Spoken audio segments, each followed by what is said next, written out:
কাল যেমন ঝাড়গ্রাম গিয়েছিলাম, কার নাম? 25 তারিখ। হ্যাঁ, ওটাও ভালো জায়গা। কি একটা মন্দির বললেন না ওখানে? হ্যাঁ, কনক দুর্গা মন্দির। কনক দুর্গা মন্দির নাম করা।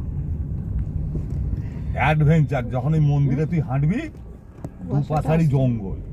জঙ্গল বলতে কি আয়ুর্বেদিক সব ভেষজ গাছ, তার মাঝখানে হাতি দাঁড়িয়ে আছে। হ্যাঁ স্যার। হাতি স্ট্যাচু করা আছে, দেখলে তোর বুক উড়ে যাবে আচমকা। ওগুলো স্ট্যাচু হাতি তাই তো? হ্যাঁ, একদিকে স্ট্যাচু করা আছে হাতির, একদিকে হরিণ। এটা তো চিড়িয়াখানা ঘোরা গেছে কি?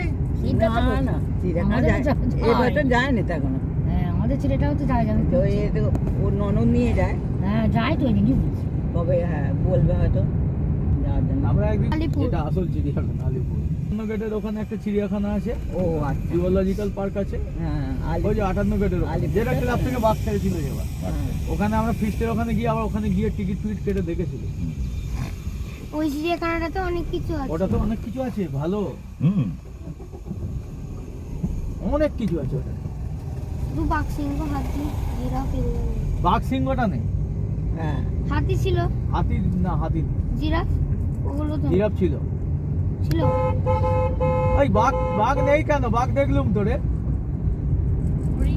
কোথায়? হ্যাঁ, আর একটা না, হরিণ ছিল, হরিণ, একটা অজগর ছিল, অজগর, ভামবিড়াল হ্যাঁ আর কত রকমের মোরগ, ময়ূর সব ছিল। বন